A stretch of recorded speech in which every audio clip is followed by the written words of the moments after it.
Salut Internet. Je vous parle un peu plus de la chaîne en fin d'épisode, donc restez bien jusqu'au bout de la vidéo, et bienvenue dans ce 4e épisode de 7 minutes de faits surprenants.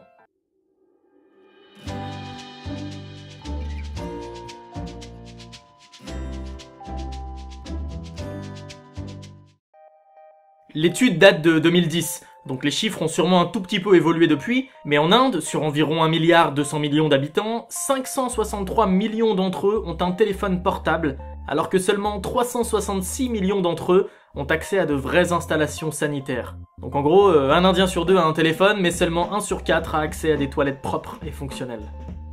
Bon, vous connaissez tous Jackie Chan, cet acteur chinois qui a tourné dans plus de 100 films, d'action majoritairement. Mais est-ce que vous saviez que Jackie Chan est aussi un chanteur reconnu ? Il a enregistré 20 albums depuis 1984 et a fait des chansons en cantonais, en mandarin, en japonais, en taïwanais et même en anglais. D'ailleurs, il a même enregistré une chanson officielle pendant les Jeux Olympiques de Pékin en 2008. Coca-Cola est propriétaire de tellement de marques de boissons qui elles-mêmes ont tellement de variétés différentes que si vous vouliez goûter une boisson appartenant à une filiale de Coca par jour, vous en auriez pour 9 ans. En même temps, ils ont un tout petit peu le monopole mondial des boissons, donc bon. Le cessez-le-feu marquant la fin de la Première Guerre mondiale fut effectif à 11h du matin, le 11e jour du 11e mois 1918. 6 fois le chiffre 1, c'est cool non ? D'ailleurs, en langage binaire, ça fait 63. Le lien ? Il y en a pas en fait, je voulais juste citer le mot binaire dans la vidéo. Comme vous le savez, les Jeux paralympiques ont été créés pour que les personnes souffrant d'un handicap puissent avoir aussi des Jeux olympiques. Il existe donc, comme les Jeux olympiques, des Jeux paralympiques d'été et d'hiver. Ces Jeux paralympiques sont toujours organisés la même année et dans la même ville que les Jeux olympiques correspondants. Sauf en 1980, lorsque les Jeux d'été se déroulaient à Moscou en URSS. Les autorités soviétiques ont refusé de les héberger sous prétexte qu'en URSS, il n'y a pas de personnes handicapées. Génial la mentalité. En janvier 1992, un porte-conteneur provenant de Hong Kong se dirigeait vers les États-Unis quand une caisse tombe à l'eau.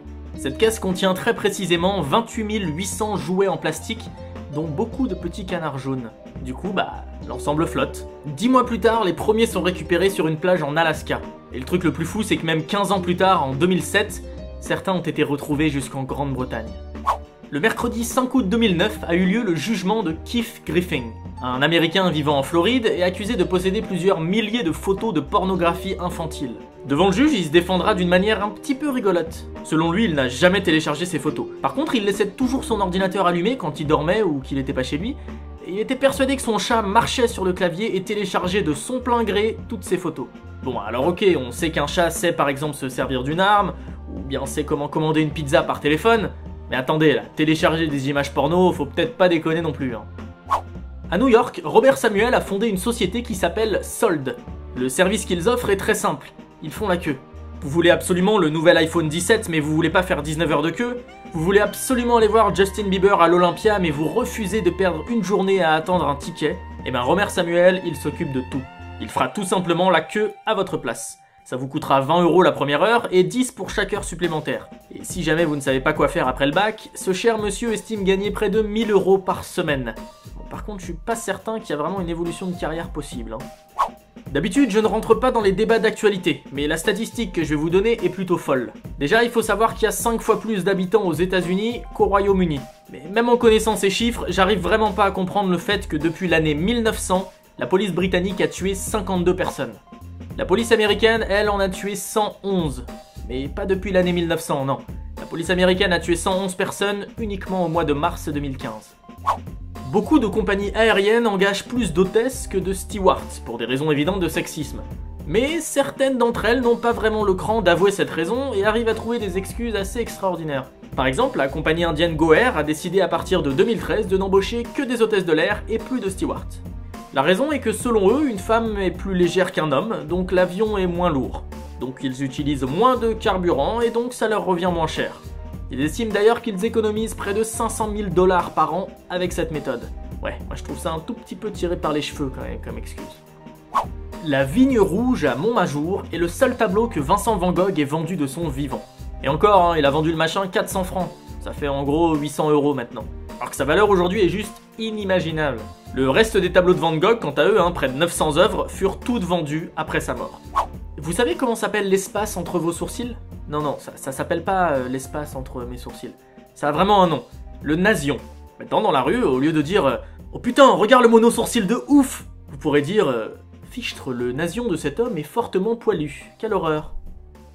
Vous savez ce qui se passe au Japon quand un propriétaire veut construire un immeuble sur son terrain mais que l'État veut y faire passer une autoroute? Et ben après plusieurs années de négociations, on arrive à ce genre de situation où l'immeuble est bien construit mais l'autoroute aussi. Ça doit être fun de bosser là-dedans, hein, ça a l'air bien calme comme endroit. Il existe une langue au Mexique qui est en voie d'extinction. C'est simple, ils sont plus que 2 à la parler. Et le pire, c'est que pendant des années, les 2 étaient en froid et refusaient de s'adresser la parole. D'ailleurs, tout un documentaire a été réalisé à ce sujet, et une compagnie américaine, Vodafone, a financé une école dans le village d'où sont originaires les 2 hommes. Bon, heureusement, depuis, ils se sont réconciliés, hein, ils enseignent tous les 2 au sein de cette école pour essayer de faire perdurer cette langue. La sécurité dans les avions est une chose très importante. Il est d'ailleurs intéressant de savoir qu'il existe tout un protocole concernant les pilotes, et plus particulièrement leur nourriture. Déjà, ils mangent pas la même nourriture, hein. Généralement, l'un d'entre eux prend un plateau de la classe économique et l'autre de la première classe. Mais ensuite, ils n'ont absolument pas le droit de manger au même moment. Bah ouais, imaginez que les 2 s'étouffent en même temps, on serait pas dans la merde. Non, je refuse de parler encore une fois de ce sujet, ok? J'ai regardé les statistiques et environ 20% de mineurs regardent cette chaîne. Je refuse donc de parler encore une fois de caquette. Exécute-toi immédiatement! Qui me parle? C'est Dieu? Non, c'est la voix de l'internet, bébé. Ah, je connais pas, désolé. Par contre, ça te dérange pas si je laisse une photo de nuage pour illustrer ta voix? Ça donne un petit côté divin. Non, je m'en fous, mais putain, mais tu connais pas la voix de l'internet? Bah non, désolé. Bon, c'est pas grave. Exécute-toi sur le champ. Ok, ça va. Bon donc, je vais vous parler de pendus. Non, de vrais pendus. Il existe de nombreux cas d'hommes morts par pendaison et qui ont, juste après leur mort, une forte érection. En gros, c'est dû au fait que la corde fait pression sur le cervelet. C'est une petite partie du cerveau qui est en lien avec la caquette. Bon après, je dis ça, mais quand Vercingétorix est mort, il avait plus la gaule, hein. Non, cette blague, elle était nulle. Oh, toi, ça va, hein. Juste, tu pourrais m'aider éventuellement pour faire ma FAQ? On verra bien, bébé. Et salut, Internet. Ok, salut, la voix de l'internet. Voilà, c'est déjà la fin de cette vidéo. Avant toute chose, je vous invite à visiter la chaîne du Masuyuki. C'est lui la voix que vous venez d'entendre. Il fait du doublage et donne son avis sur des films. C'est un mec génial que vous risquez d'ailleurs de réentendre souvent avec moi. Et puis, si vous aimez son boulot, n'hésitez pas à lui laisser un petit mot ou à faire tourner, hein, il le mérite grave. Ensuite, je voulais vous parler du fameux moyen que j'ai trouvé pour vous inclure un peu plus dans mes vidéos. Bon, vous connaissez maintenant mon rituel du salut internet, et je vous propose tout simplement, pour ceux qui veulent, hein, c'est totalement volontaire, de m'envoyer par email un très court extrait de vous en train de dire « Salut Internet ». Pour ça, c'est super simple, je vous laisse mon email dans la description. N'oubliez juste pas de préciser dans le titre « Salut Internet », que ça soit plus simple pour moi. Et n'oubliez pas non plus de me dire dans l'email votre prénom ou votre pseudo. Et enfin, par rapport à la FAQ, je vous en parlerai dans le prochain épisode. Sur ce, n'oubliez pas de faire tourner la vidéo si elle vous a plu, de laisser un petit pouce bleu, le Facebook, le Twitter, et moi je vous dis à très vite pour une nouvelle vidéo. Salut Internet.